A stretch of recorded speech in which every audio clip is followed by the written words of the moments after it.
মাৰ্ঘেৰিটাত ৰাষ্ট্ৰীয় ঘাইপথ নিৰ্মাণত নামিল স্বয়ং দোকান পোহাৰৰ গৰাকীসকল। মাৰ্ঘেৰিটাত জৰাজীৰ্ণ ৰাষ্ট্ৰীয় ঘাইপথে জ্বলাকলা খুৱাইছে সাধাৰণ পথচাৰীক। পথ মেৰামতি নকৰাৰ ফলত জহি ঘূৰি গৈছে ৩১৫ নং ৰাষ্ট্ৰীয় ঘাইপথৰ মাৰ্ঘেৰিটা চেগুনবাৰীৰ পথছোৱা। কৃত্ৰিম বানপানীয়ে পথৰ অংশত গাঁত নেদেখি যাত্ৰীবাহী টমটম দুৰ্ঘটনা পতিত হৈছে। পথছোৱাত প্ৰায়ে সংঘটিত হৈ আহিছে সৰু ডাঙৰ দুৰ্ঘটনা।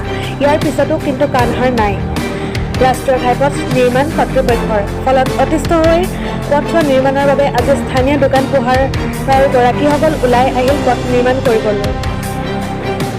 দোকান পোহাৰৰ গৰাকীসকলে নিজৰ ধন ব্যয় কৰি জৰাজীৰ্ণ হৈ পৰা পথছোৱা চিমেণ্ট শিল বালিৰে পকীকৰণ কৰি দিয়ে। মাৰ্ঘেৰিটাৰ পৰা কিষণ লালুঙৰ ৰিপৰ্ট টাইম 60 অসম। এনেকুৱা এজাক বৰষুণ দিলে ইমান বৰষুণ জমি যায়, ইমান বৰষুণ হৈ যায় যে ফলত মানে ইয়াত গাঁত কেইটামান হৈ গৈছে, ইমান ৰ'দৰ গাঁত হৈ গৈছে যাতে অটোৱালাখিনিয়ে দেখি নাপায়। দৈনিক ডেইলি 2-3খন ইয়াত টমটম পাল্টি হয়। পাল্টি হোৱাৰ পাছত সেই টমটমবিলাকত সৰু সৰু কণমানি ধৰি স্কুলীয়া ছাত্ৰ ছাত্ৰীসকল থাকে, বহুতো দুখ পাইছে, বহুতো কষ্ট পাইছে।